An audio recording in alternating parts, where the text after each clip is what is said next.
Good evening, Titan Nation. How's everybody doing? Welcome to the season review, off-season look edition of Titans in Truth. As you know, I am your host, Chris, aka Blue Enforcer, and we're gonna have a pretty good episode this evening for you as we get ready to, review the season a little bit and talk about a few things that just went on recently as we head into the off-season. Also, what I want you to do is make sure that you do share this show out. Share this show on Facebook, to any of the Titan pages, Titans for Life, Smashville Titans. I know there's a group in California out there, the California Titans. Anybody know them? Send that out to them too so that they get in on it and see what's going on and everything. And we'll definitely get this started. Of course, y'all can follow me on the Titans and Truth fans page. You'll see that there. Also on Instagram at Blue_Enforcer1914. That's BLU_EN4CER1914. Also on Twitter at capital TNT Blue Enforcer. That's BLUEN4CER. And also check out the website. I apologize, I haven't updated the website as quick as I should. I'm actually going to be working on that very much in the off season, so I have the website updated and ready to go. That is www.titansandtruth.wixsite.com/Titans and Truth. That is the website, and I'm gonna have a lot of stuff coming up, so definitely make sure you share this out. I will definitely I might do a very quick live on Facebook, just letting y'all know that it's coming out, and also on Instagram as well. So definitely be looking for that. And I have some changes that are probably going to be coming, that I'm probably going to be looking to launch possibly around draft time. So that is something that I'm definitely going to be looking at going forward, is some new things that I'm going to be doing. Y'all probably seen a couple of my little promo quick videos. That's kind of part of me doing some things to make it a little bit bigger and try to expand a little bit more and make the show look a lot better and make it look a lot more professionally done. So that's something that I'm definitely going to be working on. But let's get into the show, and let's just quickly go through the season a little bit. As a lot of us know, we finished 9-7 with a trip to the playoffs, a victory over Kansas City, and of course got ousted by the New England Patriots, who are playing in the Super Bowl actually in about 10 days from now. They'll be playing in the Super Bowl against the Philadelphia Eagles. Now, when we look back at this season, right quick, we saw a lot of things that transpired. The defense played a lot better, got up to about 13th in the league, just made it outside of the top 10, but did a lot of good things. They finished 4th against the run, so they still finished top 5 in that particular category. And even though they didn't do statistically well passing wise, they did not give up a lot of big plays, and so they limited that and really made teams work to have to score, if anything. But the defense really came along and did a lot of things well. The pass rush started showing up midway through the season, as they ended up finishing around 5th in the league in sacks, with I believe it was around 40 sacks if I'm not mistaken, even though they get started off kind of slow. But on the offensive end was where we had a lot of problems, and we really saw the weakness of this football team was on the offensive side of the ball. Marcus Mariota had some issues. He had some injuries a little bit. We had our offensive line took a major step back a bit, especially in the interior. DeMarco Murray just never really got going. I don't think he was fully healthy at all this season. Had some injuries going back to the preseason and training camp. Derrick Henry had a nice season, could have been a little bit better. Saw some good things from him though. And the receiving core was very disappointing, as our 5th round pick Corey Davis never really got out of the blocks. I mean, showed some flashes here and there, but it was just never consistent. It wasn't really consistent at all on the offensive side of the ball, and just a lot of terrible things happening coaching wise. I mean, we started off a little bit slow. We got to about a 2-2 record. Then we really got going and finished. We were at 8-4 at one point. We won 4 straight ball games, even though they were ugly. Ugly, terrible wins. And one that I look back to in particular, and I think all of us will look back to it,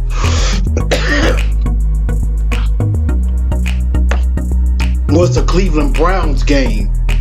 I mean, I know Cleveland defensively is pretty decent, but the fact that you couldn't score a touchdown on them at all, and you win 12-9 on field goals, and Kevin Byers 3 interceptions, that's pretty sloppy for the offense. I mean, that's not very good at all. And we got to that point, we're looking like we're poised to make the playoffs, and then we had some slip-ups that really, cost us the division, and we barely limped into the playoffs as a result of it. And I really can go back to 3 games that I think eventually cost us the division title, and maybe cost us going a little bit further in the playoffs than what we were doing. The first game was the Miami game. I think the Miami game, I think we win that game if Marcus plays. Instead, we had Matt Castle in that quarterback, and that was just horrible. I mean, you could not ask for an even worse day by the offense as a whole in that game. That was the one. I mean, a lot of things went wrong. There was one drive where, of course, Delaney Walker caught a touchdown, caught a big pass and was able to run it in for a touchdown, but they called offensive pass interference on Jonnu Smith. And then, of course, 2 plays later in that drive, Matt Castle gets sacked. It looks like he's trying to throw the ball, and then, even though the whistle was blowing the play dead, the Miami player picks up the ball and is running the other way. And not only do they say that it was a fumble, they give the touchdown to Miami. And I mean, that was just a ridiculous turn of events, and that particular play cost us that game. And then 2 other games, of course, was that awful West Coast trip that we took. I mean, I'm thinking we're going out there, we should win both of those games. Instead, we win neither game. And, we had that terrible performance against Arizona, losing 12-7. And then the very bad play called by Robisky, one of many. On 3rd and 2, you're going shotgun handoff, and you end up losing the game that way when you could have been able to kick a field goal and win the game, possibly on that. So that was a really bad turn of events, and that ended up costing us the division title. We get into the playoffs, and then, of course, we just, if it wasn't for a terrific second half by Marcus Mariota and, the offense, mainly Marcus Mariota, we're probably losing that wild card game, and Mike Mularkey would have been fired a lot sooner than the game against the Patriots. And speaking of that, all of this led to a parting of ways, so to speak, with the Titans organization and Mike Mularkey. Of course, Mike Mularkey came out. Reports were coming out, with the Jacksonville game, and of course the games in the playoffs, with Ian Rappaport and Adam Schefter saying, hey, if the Titans lose this game to Jacksonville, Mike Mularkey could get fired if they lose this game and don't make the playoffs. And even if they get in and get ousted in the wild card round, Mike Mularkey could get fired. And so those reports were coming out, and like I said, if it was anybody else besides those 2 that are coming out with those reports, I'd probably take it with a grain of salt. But it's Adam Schefter and Ian Rappaport. They're 2 of the best in the business. So I knew there had to be some validity to what they were talking about. But, of course, Mike comes out, not worried about that. And in the Kansas City game, even after we won, Mike Mularkey basically comes out and says, I had no support. I had no job security whatsoever. I really was thinking I was going to be fired. And, that probably was not a good look at all. Basically saying, you're talking bad about ownership, basically saying they didn't have your back. And I kind of hate they gave that vote of confidence going into the game against New England, because I'm thinking, make him play like he's going to be fired. That might make him coach better. But of course, some things went wrong. Got blasted by the Patriots. Looked like there was going to be an extension done on Sunday. They probably asked him to fire Terry Robisky. He said no. He's out of there. So Mike Mularkey is out as head coach on Monday. And then give it a week later on Saturday, after 3 interviews, we end up having a new head coach this past Saturday, inking a deal with Mike Vrabel, the former defensive coordinator of the Houston Texans. He becomes the 5th head coach in Titan history, the 19th head coach in franchise history, of course, including back to the Oiler days. And so he gets a 5-year deal, was officially introduced on Monday, and is in Mobile on Tuesday with John Robinson scouting players. And not only is he scouting players, he is also talking to potential coaches that he could be adding to his coaching staff. And that's something that I'm definitely going to be getting into in just a minute as well. My initial thought, and I know this is a question that probably was brought up in Pick My Brain, which I'm going to talk about a little bit now and talk a little bit about it in Pick My Brain. My initial thought of the hiring, I wasn't really on board with the hire. I thought it was a bit rushed. I just thought the hire was a bit too quick. And I just don't think he went after enough people. And I think maybe what also happened was it did look like the Eagles were going to be going a lot further, and the Patriots were going a lot further, and with Senior Bowl and things coming up, there was really no time to waste. John Robinson, knew who his guy was going to be. He interviewed Mike Vrabel first. He interviewed Steve Wilkes, takes care of the Rooney Rule, which of course he got hired as the head coach of the Arizona Cardinals. And then Matt LaFleur, the offensive coordinator of the Los Angeles Rams. But they ended up going with Vrabel as the head coach. And again, I thought it was a bit rushed. I just thought that maybe it went a little bit too fast. I don't know if this is going to be a great hire or not. We'll find out. But in the press conference, I'm not completely sold on Mike Vrabel, but I think he's off to a good start in winning me over. I think he did very well in the press conference. I mean, a lot of people have said a lot of good things about him, and not really anybody's had anything bad to say about him. And I'm talking about, Texan personnel or Ohio State personnel, because that's where he started his coaching career. And of course, a lot of people have stuff to say about him as a player, and that he's a very good up-and-coming young coach and could do very good as the Tennessee Titans head coach. So Mike Vrabel's the head coach. He commanded the room during the press conference. I was very shocked and happy to see Amy Adams-Strunk and the ownership group sitting front and center.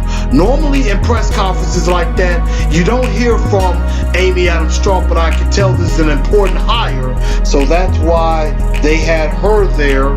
And John Robinson introduced him, answered all the questions, had some personality to him, and I mean, just really commands the presence, really commands respect. And what I like is that he said, when the players come back, I can tell him, he's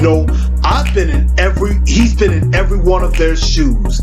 He was the guy that was not drafted very high, had to earn his keep on special teams. He was the guy that was the up and coming player, just becoming a starter. He was the player that, ended up getting, a nice contract. And, so that was something very, very important, because he can relate to what some of these players are going through. You know, you got the highly touted rookies, you know, like, you know, Adoree Jackson or Corey Davis. You got the guys like Brendan Trawick or Darren Bates or David Fluellen, who had to earn their keep on special teams. And you got him, you know, you got the guy like Wesley Woodyard, who got, you know, the nice contract and really trying to, you know, stay on the team and everything with that. So he can really relate to those players, and I think that's a pretty good look. Again, I'm not completely sold, but I think he's starting to win me over just a bit with that. So that's what I'm really thinking. Some things that happened, you know, at the Senior Bowl, he had some things lined up, or thought he had some things lined up.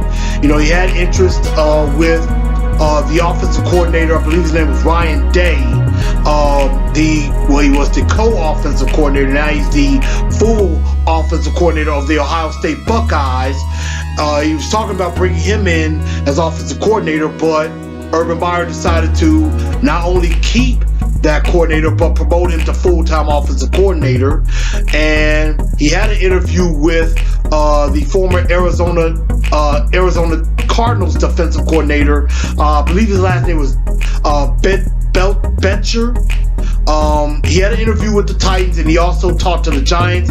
Ended up choosing the Giants instead. I'm not sure why.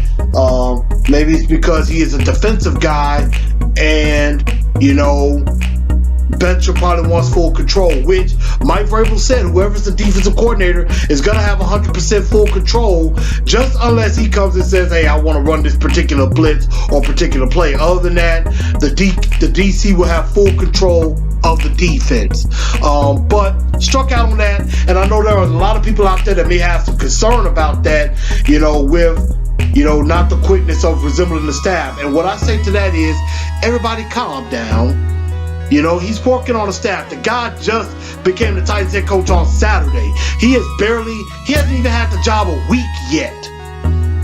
I mean, he went from interviewing for the coaching job a week ago tomorrow, or Thursday when this show is actually uploaded. Thursday will be a week that he was interviewed. And then Saturday gets the job, Monday is introduced, and is now in Mobile, Alabama as we speak, you know, watching, scouting players and trying to fill up his staff. And he ended up confirming today, he got the former defensive backs coach and secondary assistant, I believe his name was Coombs. I forgot his first name. Actually, let me see, I have that right here. Kerry Coombs from Ohio State. He will be joining the staff. They did not say exactly what his title would be. I'm going to assume secondary coach. Maybe he'll be the lead secondary coach. And right now they're talking to maybe a few assistants like Deshae Townsend. Looks like Steve Watterson may stay as strength and conditioning coach. But they're talking to a few guys like him. And I forgot some other coaches that they may keep around on staff. But most of the staff is being let go. Like Dick LeBeau, unfortunately, is going to be going on. It looks like he may retire. You know, I hated to see Dick LeBeau go, but, you know, when you hire a defensive mind, he wants to be hands-on with the defense. He may want to bring in some fresher minds on defense. Also, Russ Grimm is gone. Looks like he's going to retire as offensive line coach. So we're going to be looking for a new offensive line coach. Thank God Terry Robisky is out of there. We ain't got to worry about him anymore.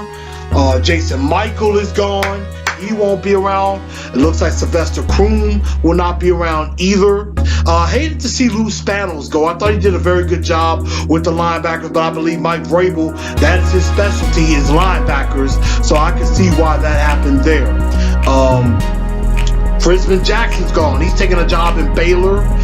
Steve Jackson, one of the secondary coaches, he's going to the Jets. So it looks like he's going to do a full cleaning of house, and he is going to go with a lot of new people on the Titans coaching staff. And also today, it looks like he interviewed former Lions quarterback coach Brian Callahan for the offensive coordinator position as well. I know he's talked to the Jets and the Raiders about quarterback coach possibilities. No, he talked to the Jets for the second time today. He talked to us today, and he's talking to the Raiders tomorrow. It looks like for the Jets and Raiders job, it is for quarterback coach. With us, it is for offensive coordinator, which I think will give us a leg up because he may want to call plays and have that opportunity to design the offense. He spent the last 2 years with Matthew Stafford in Detroit, and of course Matthew Stafford's put up 4,000-yard seasons, very good years. And before that, he was the quarterback's coach or offensive assistant with the Denver Broncos. So he was around Peyton Manning a few years as well. So he probably did a lot of things with him as well. So that may be a very good pickup if we get him. Again, Titans brass is in Mobile right now in the Senior Bowl. Also, beat writer Jim Wyatt and Amy Wells is in Orlando with the Pro Bowl. We got 6 Pro Bowlers, down there. Jarrell, Taylor Lewan, Kevin Byard, Delaney Walker, Brendan Trawick, and Brett Kern are at the Pro Bowl as we speak, having a good time in Orlando and things like that. So also there was the Titans too that came out. They talked about the new coach a little bit, and Jarrell Casey was saying that he would like Marcus Mariota. They would like to have like an Oregon type style offense for Marcus Mariota, which I think is a good thing. I mean, good quick throws, he'll be able to find his receivers and, be able to hopefully stay injury free and not get hurt as much. So we're going to definitely see as far as what happens with this staff as it gets put together. I think within a week or so, we'll know where we're going with this staff and how it's going to look.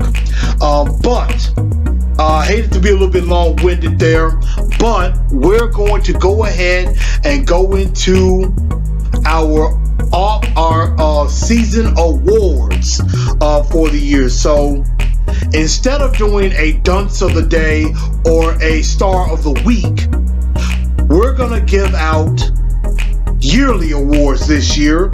So we're gonna give out a two-tone blue star of the year. We're also gonna give out a dunce of the year. We're also gonna look at who was the most improved player of the year from 2016 to 2017, or just this year. And we're also going to say who is the most disappointing player this year. And I'm also going to throw in a name of somebody, even though I didn't ask this question out, I'm sorry about that.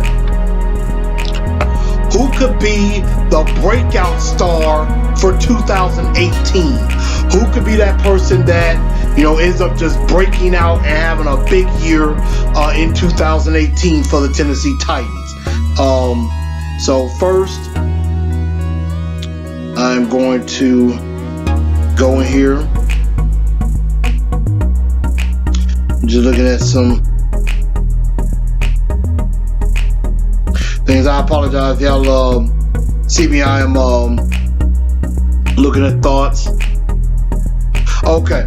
For example, we do have some nominees. Tyler comes in and says, dunce of the year for me is hard to say, but I'm going to go with the defensive line other than Jarrell Casey. And the offensive line, it took a step back. Running holes were not consistent. Want an O-line that can scream to the defense. We're running up the middle, and there ain't nothing you can do about it. Other than stack the box, and if you do, 8's going to kill you. I definitely could see that. And also, Kihi, my Hawaiian brother, aloha and mahalo. He comes and says,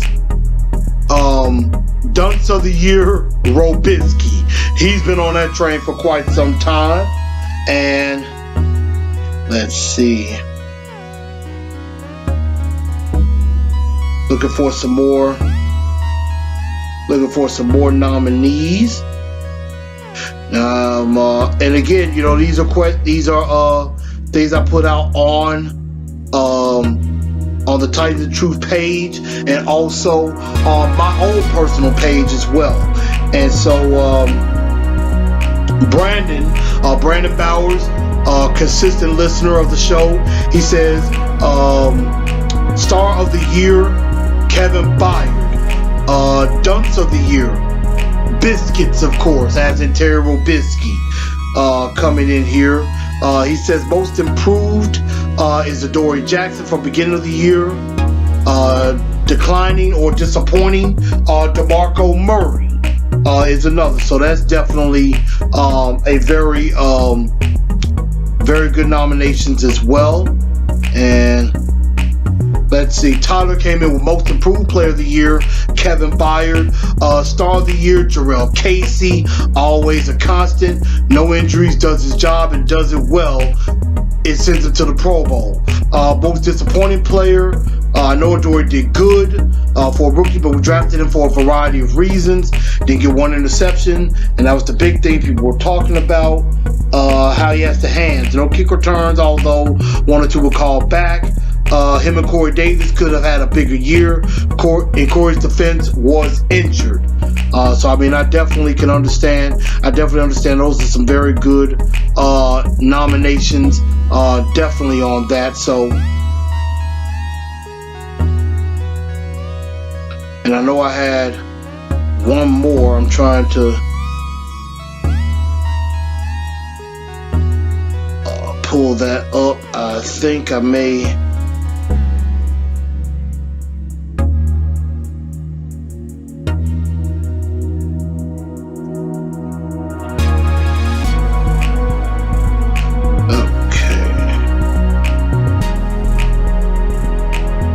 Give me just a moment, y'all. I appreciate y'all sticking with me on that.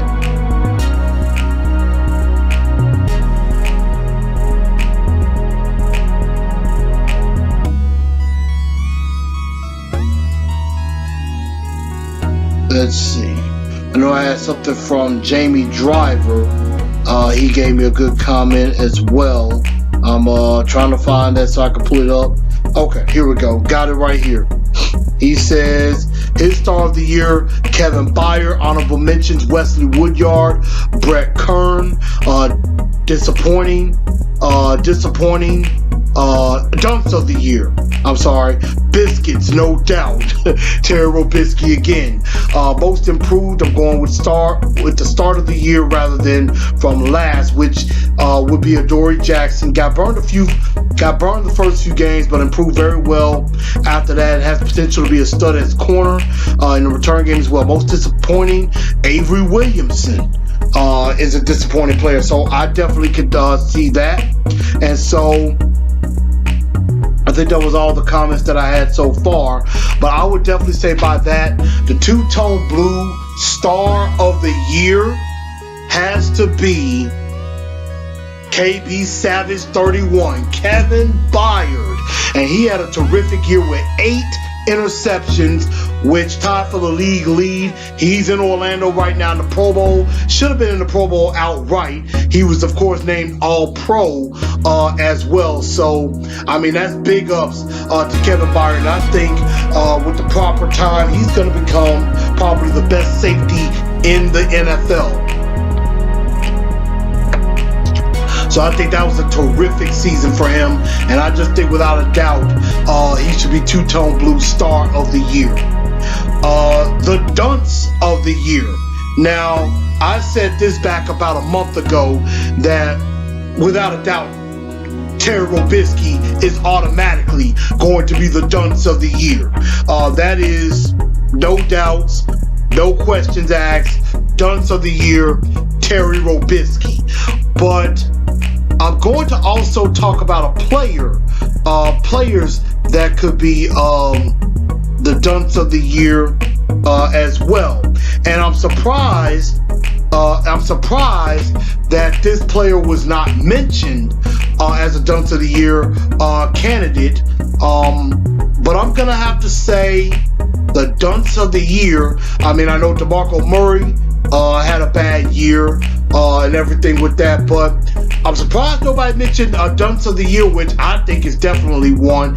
I'm gonna say DeMarco Murray is one because he had a very disappointing season. But the other dunce of the year player-wise, why didn't nobody mention Bryce McCain?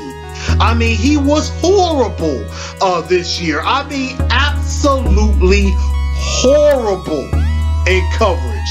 And I mean, he was a definite liability. And we saw that as the season went on, that they went with, you know, more of Logan Ryan, Adoree Jackson, LaShawn Sims. You didn't see a lot of Bryce McCain down the stretch during the season. So I'm surprised nobody mentioned Bryce McCain, but he is one of my dunces of the year, along with DeMarco Murray and, of course, Terry Robisky as well. Now, and that one, the dunce of the year to Terry Robisky is well deserved. The most improved player of the year, and you know, I saw this quite a bit. Definitely saw this quite a bit. I know some people said, you know, honorable mention. I would say honorable mention is definitely Adoree Jackson. I think he had a very good year, and I agree. He did start off rather slow, but he was able to really do well as the season went on, and you know, he really came to his own. Now, I know he didn't have the interceptions and all of that. There was a couple of times he could have had some picks. He just didn't come down with them. But I think those are going to come. You know, he did some things in the kick return. I think he had a couple of times where he returned some good kicks for some positive yardage. Jacksonville being one. He had a couple of times where he took one back for a touchdown against Seattle, but it was called back due to penalties. So, I mean, a lot of that was on the coverage of special teams more than anything. So, I mean, I would say Adoree Jackson did some things well with that. And, of course, Brett Kern had an awesome season, definitely. So, I like Adoree as a honorable mention. Improved player of the year. I also will have to say, definitely looking at, you know, some other comments that I saw, you know, I think Wesley Woodyard is definitely well deserved of that as well. I mean, Wesley Woodyard definitely did a very good job. Tyler said, of course, Kevin Byard, but of course I named him the star of the year with that. So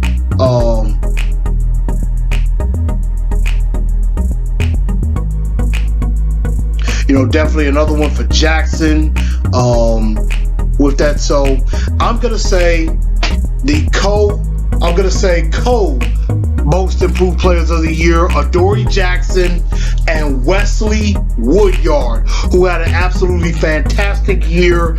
I don't know where the fountain of youth is that he drunk from, but he did some good things this season. So, you know, sometimes you can't pick one, you gotta pick two. I like Adoree Jackson and Wesley Woodyard as the most improved players of the year. Most disappointing players of the year, I would have to say there are three. I will say this, and I would say this is the most disappointing three players of the year on this team. One, again, is DeMarco Murray. I didn't mean to name him Dunce of the Year. I meant to name him most disappointing player of the year. Dunce of the year is Terry Robisky and Bryce McCain, without a doubt. But DeMarco Murray, very disappointing year out of him. Again, the injuries played a part in it. And he just didn't seem like himself at all until late. And I don't know what's going to happen with him. I think a lot of people, a lot of experts are saying that DeMarco Murray may have played his last games as a Titan and that they're probably going to cut him. I mean, right now the cap hit is around $6.5 million next year. So, and you know, he's already got all the guaranteed money, so there will be no dead money. So they may go ahead and cut him and draft a speedy back in the draft. I could see that happening, save that $6 million $6.5 million, and you can go out and get you like a backup quarterback or help with a pass rusher, or you could get a back for cheaper than that and just let Derrick Henry be the lead back. So he's very disappointing. Another disappointing player, and it was mentioned, Avery Williamson. I mean, in a contract year, he did really nothing for me. He did absolutely nothing. And you know, I didn't really hear his name on the stat sheet. You know, my guy MJ from the MJ Take on Sports Fan Entertainment, very, very cool show, by the way. He basically called him Average Williamson, which that's what he was. He was average to below average most of the time. Wesley Woodyard was doing most of the work, and sometimes you saw a few good things from Jayon Brown. I mean, Avery Williamson was a guy, you know, he could play the first 2 downs, but then third down he had to come off the field on the passing down because you knew he couldn't cover anybody. And so tight ends was tearing him up. And so I don't know if he's going to be brought back. I would say he won't be. You know, not for the money he's probably going to be commanding. And I mean, I think we could find a middle linebacker in the draft. Wink, wink. Wink, wink, Rashard Evans, inside linebacker from Alabama. I would like to see him as a first-round pick as the new middle linebacker. So, I mean, I think that's possible, too. Third player that I'm very disappointed in is Corey Davis. I was excited about this guy after we were drafting him, even though I wanted Jamal Adams really, really bad. If you don't believe me, go back and look at some of my draft videos from last year. Look at those episodes of Titans and Truth, or check it out on my blogs. You'll know what I'm talking about. I love Jamal Adams. I thought he was there for the taking at 5. We picked Corey Davis. I looked at some video and I was excited about him, but was very disappointed. You know, couldn't get into OTAs because of an ankle injury, and then he had some problems, I think, with the hamstring, and you know, held out for a couple of days because of his agent on the contract. So he was very much behind the 8 ball coming out of the gates in training camp. But he showed flashes, but just not enough consistency. So I'm hoping that a full year off-season work with Marcus will make him better. I think he has the potential to be a stud, but he's got to show it. But very, very disappointing rookie year for Corey Davis. But those are the off-season awards. Once again, and I'll try to put them up on the YouTube page as well as on Facebook. The Two-Tone Blue Star of the Year, Kevin Byard. Honorable mention, I would definitely say Jarrell Casey as well. But Two-Tone Blue Star of the Year, Kevin Byard. Dunce of the Year, Terry Robisky automatically. Thank God he's gone. Bryce McCain. Thank God he ain't coming back next year either. The most improved players of the year, co-players of the year, Wesley Woodyard and Adoree Jackson. And the disappointing players of the year would be Avery Williamson, DeMarco Murray, Corey Davis. Very disappointing players of the year. But before we get into the last part of the show and talk about Pick My Brain, I want to give a shout out to my sponsors of Titans and Truth, who really have been supportive of me and have really helped me out very much. First, Rose Jewels Boutique and Allison Conley. If you haven't visited her, what are you thinking? Where have you been? Go shop. Go to her Facebook page. Talk to her. Tell her that Chris of Titans and Truth sent you. She'll know who you're talking about, and could be able to hook you up with some great jewelry. Ladies, definitely for you. Gentlemen, for your lady, definitely take a look at that. Valentine's Day is about 3 weeks away. If you want to be out, if you don't want to be in the doghouse, go check her out. She can get some jewelry made for you. She can get some jewelry made for your lady. She can even get some jewelry made for you fellas to look good on. Hopefully I'll have some jewelry next year, a nice necklace for next year to wear during the season. Also, Craft Gasmic Creations, my homie LaCrystal Cleveland. As you can see, I'm wearing my Titans and Truth hoodie that she made for me. And also, you know, this sweatshirt. Y'all have seen me around in my t-shirt. Also, the sweatshirt. Got all the information on the back. The website as well. She could make this for you. I think she did this for me for $25. For $25. The hoodie, I believe, is $25 or $30. You could definitely contact her. And, you know, if you want one like this, you want one exactly like this, hit her up on Craft Gasmic Creations on Facebook. LaCrystal Cleveland, you can hit her up in the inbox at Craft Gasmic Creations. You could definitely get her on Instagram. You know, if you're inquiring about getting this particular hoodie or the shirt that I had on or the sweatshirt, you can go and hit her up in the DM or leave a comment to her, and she'll get in contact with you and definitely get one of these made. If you're having trouble getting in touch with her, hit me up. Let me know. I can contact her for you, and I can get her in touch with you as well. I'll get some information and get her in touch with you if you want something like this. You can wear your own Titans and Truth gear. You'll not only be supporting her, you'll be supporting me. You'll be wearing Titans and Truth gear. That's gonna come, and that's definitely something that I'm gonna be definitely trying to promote a lot more going forward. I'm gonna try to see if I can get good pictures like this, put it on the website, on the page. So that's something I'm gonna be working on in my off season as well. And so, for the final time, at least in the season, with the season, we're gonna go pick my brain. Pick my brain, and I'm gonna do my best to go through this as quick as possible, so I can get to everybody's questions and try to answer everything as quickly as possible.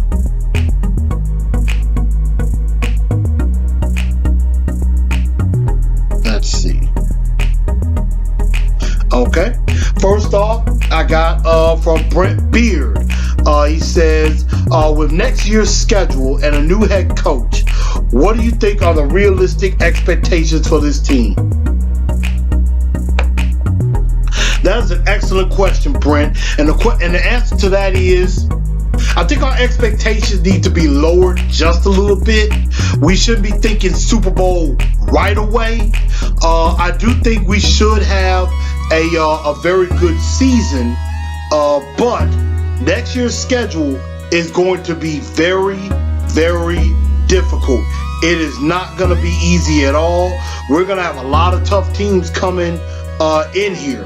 I don't have all the teams scheduled listed in front of me, but I mean, you're going to have teams like the two Super Bowl teams are both coming to Nissan Stadium next year in Philly and New England. Washington is coming here next year. Probably, maybe with Kirk Cousins under a new deal. We're going to have to go to Dallas, to Jerry's World. We got to go to New York to play the Giants. We got to go to Buffalo, play the Bills, who made the playoffs. Also, you got a very much improved AFC South. You got to play Deshaun Watson twice a year, J.J. Watt twice a year, Andrew Luck maybe twice a year with Josh McDaniels as head coach, and that very stingy Jacksonville defense twice a year. So next year's schedule is going to be very, very tough. My expectations is I think we'll make the playoff, would be to make the playoffs and just try to contend for the division. You know, division is not going to be easy, but I would say we make the playoffs. I think we can get there at 10-6. If we do 9-7, I mean, you know, it's okay. It's Mike Vrabel's first year. First year, you can expect some struggles a bit. I mean, it's the first year. You know, you're going to have to cut them some slack. They're not going to blow teams away right away. So I think our expectations need to be just a bit lowered, just a bit. Yes, do I want this team to do well? Absolutely. But I'm just saying, first year coach, new system on offense, maybe some tweaking on defense, and, you know, We got to get Marcus through 16 games. So if we could do that, maybe we go 10-6 or 11-5. But I would say realistically, my goal, I would say, is 10-6, get into the playoffs. Of course, Tyler comes in with some comments saying, why Titan fans being at each other's throats. I'm not sure why everybody at each other's throats. We all need to tighten up together and everything and just accept each other's opinions. I mean, hey, everybody's entitled to their own opinion. You may not like what somebody else says. They may not like what you have to say. Hey, I know some of y'all probably don't like some things that I say about the Titans, but we respect each other's opinion. Don't be at each other's throats. In the end, we are all Titan fans. We got to tighten up together because we got to stick together. We have to stick together as Titan Nation. So stop all that foolishness, y'all. Stop all that.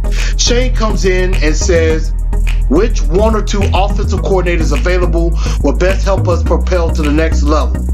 Right now, they interviewed Brian Callahan, former Lions quarterbacks coach. So I know they're looking at him. They're hoping to get a meeting with John DeFilippo, the quarterbacks coach with Philly, for the offensive coordinator position as well.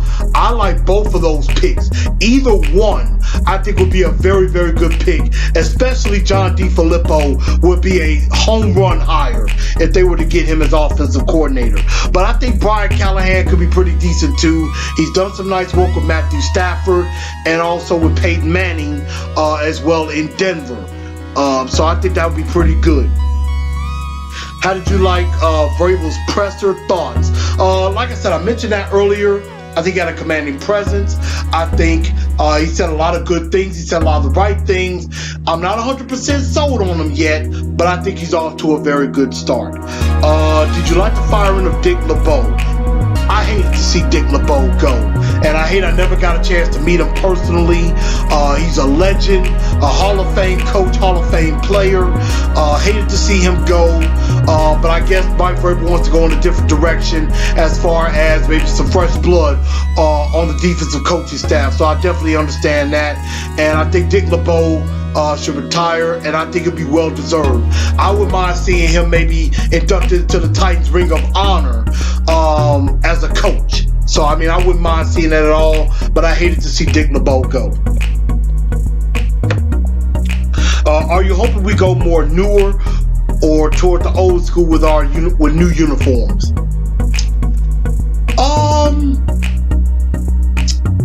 I want to say I wouldn't mind going a little bit more new school than old school. I mean, I wouldn't mind seeing it if it was a Titans uniform, maybe with a little taste of Oiler love.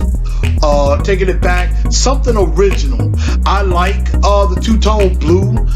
Don't get me wrong, but I wouldn't mind as an alternate, maybe the red jersey as well come back as well. But I mean, I can see it going with a little bit of two-tone blue with some Oiler love as well, kind of taking it as a small bit of a throwback. But I would go new school if it was me. Let's see. And Shane, I'm sorry if I didn't even read this. Start of the year candidate Kevin Byard, Dick LeBeau, definitely well deserved with Dick LeBeau. Defense was looking much improved from beginning of the year to the end. Dunce of the year, our good friend Terry Robisky, and of course it's your Robisky lifetime Dunce of the year. Tyler talking about the videos, pictures of the Reds celebrating the Patriots, refs celebrating with the Patriots, rigged games. Yeah, I saw a little bit about that. I don't know how true that is, but it wouldn't surprise me, to be honest, about if there were rigged games to help the Patriots. I mean, the Patriots are cheaters. We all know this. The only ones that are in denial of that are Patriot fans. We all know this. And I mean, it's happened one too many times. And we know the refs are never on our side. We just have to accept that fact. So I didn't really get to watch a lot of the videos, but I do understand. I've heard the stories about that. So I do have some information. And let's see. As quick as they hired Vrabel, do you think JR was always set on him, or he was his second? Because Josh McDaniels was coming out about the Colts. Do you think the time factor was a thing? They're down in Mobile looking at players now. If you see who wanted Josh, he wouldn't be there right now because of the Super Bowl. That was always a good question. Where was the hire coming from so quickly? With that, and something that I forgot to mention, but did any of y'all notice that as soon as the Titan job became available that Monday, give it maybe about an hour and a half later, the Colts come out and say, we're expecting to hire Josh McDaniels as the head coach, and the Giants say Pat Shermer? Did y'all notice that they just said that like just right out of the blue about an hour after we announced that we're on the market for a coach? I think that was planned by the Colts. They saw that we could possibly scoop in and steal Josh McDaniels away. They want to say, oh no, he's going to be our head coach, so that we don't even have a shot at him. I just found that to be interesting. I thought the timing was a bit fast. Again, I think they couldn't afford to wait on Josh McDaniels to try to interview, or maybe DeFilippo for head coach, because like you said, they're down in Mobile. They got to get started on scouting, and it's good to have a coach in place so that he can look at and see what type of players he might want, and so that him and JR could be on the same page. But I think he was, if he wasn't the first choice, he was definitely second behind Josh McDaniels, in my honest opinion. So I can see where that is a factor.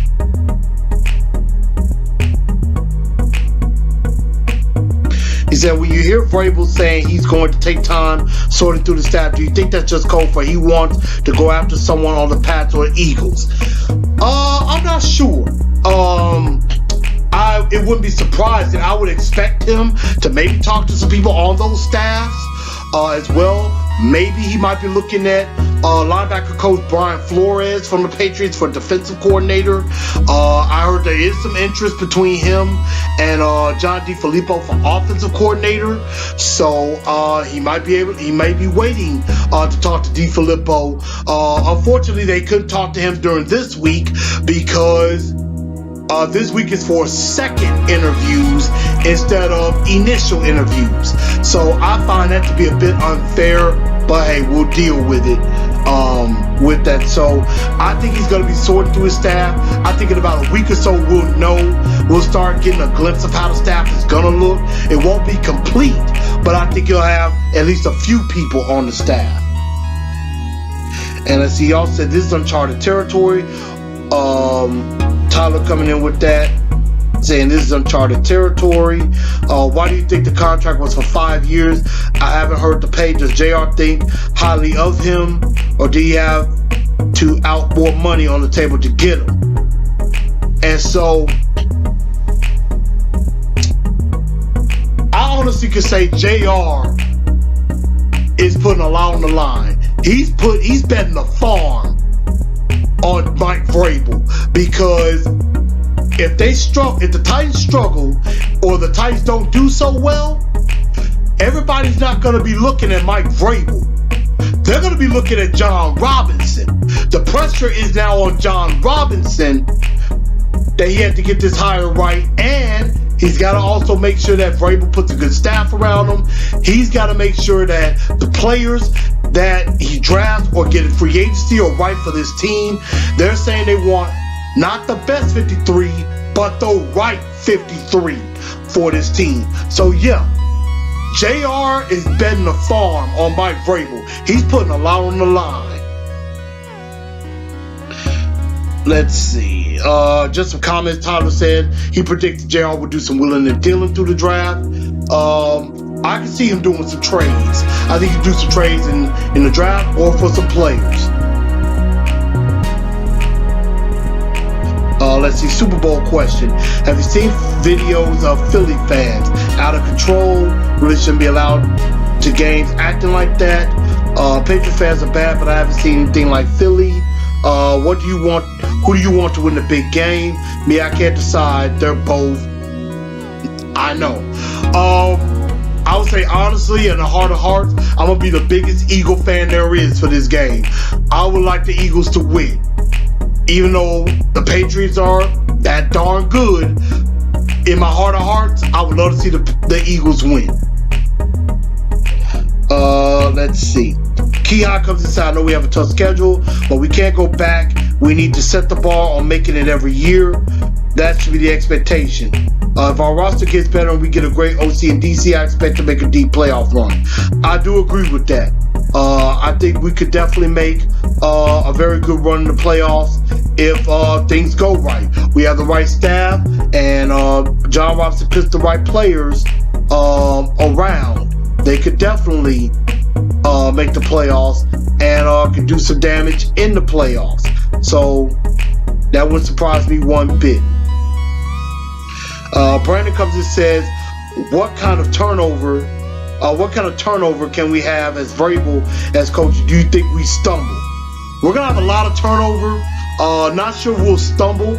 Maybe we'll stumble out of the gates a little bit, but I think we'll get it together. But it's going to be a lot of turnover. They was talking about maybe Deshae Townsend being the only coach from the Mike Mularkey staff that may have a chance of staying. But it looks like there may be maybe a couple of coaches that might end up staying, but a lot of them are going to be gone. Also, if we turn over, will it be because of the progression of Marcus, or if we stumble, we will blame entirely on the new coaching schemes. I think if we stumble out of the gate, I mean, there will be some blame on the coaches, but what I like about Coach Vrabel is that he's willing to say, look, I'm holding everybody accountable for what happened. You know, he's gonna hold everybody to a higher standard. And so, you know, he's basically saying, look, you got to take responsibility. And that's something that you do have to do. You got to be responsible for doing your job. And it looks like he's trying to bring the Patriot way down into Nashville. So that is something that's going to be very, very important. And let's see. And I think I had one last question.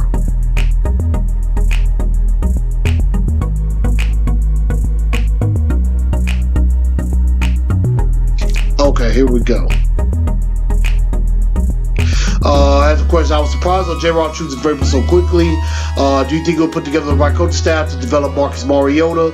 This is for Jamie Driver, and to help spread the offense out to our receivers with will be, if used correctly, instead of the bunch formations that we used the majority of the time. Two receiver, one tight end. Yes, I think they're going to spread it out a lot more. Definitely, Vrabel says he's going to make, he wants Marcus to have some easy passes, some quick passes, get the ball out quickly, and things like that. So I think that's going to be very, very important. Putting together the right staff is important in Marcus Mariota's development. And I will definitely have some more videos or some more things going forward, at least talking about the new coaching staff as it comes. Number 2, I like Avery Williamson, but thought that his coverage skills would have improved a lot more this year, but that wasn't the case. That's why he was my choice for being a disappointed player. Do you think he's our guy going forward? No. I think Avery Williamson is gone after this year. I think they're going to be looking for a new middle linebacker, maybe in the first or second round of the draft. It's very disappointing for Avery Williamson in a contract year, and I just wasn't a fan of his play. 3, what team needs do you think we need on both sides of the ball? Pass rusher can help put pressure on quarterbacks, take pressure off the secondary, guard, middle linebacker, safety. Coach already said if he would like guys that can play multiple positions, would also be create either using flu season or drafting a scat back.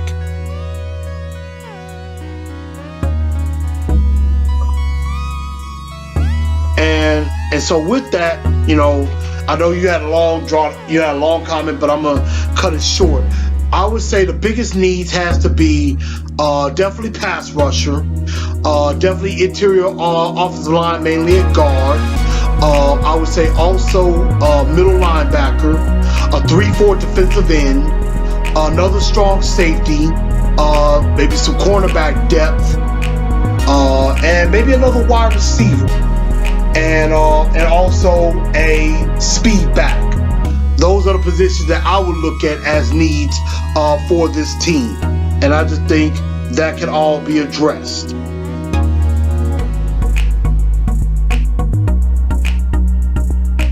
And so I agree with that. I mean, more depth is going to be very, very, very important going forward for this season coming up. But everybody, that was my season review. I'm going to get on out of here. Make sure y'all share everything and share this show. And I'm going to holler at y'all. We're going to have some more things coming up. And I'm going to be doing some things, getting ready for next season. A lot of bigger things are coming. I promise you that. I'm going to be taking some time away, looking at some things that to make the show better. I will probably be coming back after the combine, getting ready to preview free agency, and probably starting to do some mock drafts as well, getting ready for the draft and free agency period. So thank you guys for tuning in. I didn't have a Blue Bombshell question, but I'm going to be throwing some stuff out there from time to time, so this ain't the last time you heard of me. Just going to take a break for a minute and prepare to have a bigger and better version of Titans and Truth, getting ready for the 2018 season. I'm going to holler at y'all, and I will see y'all. Holla.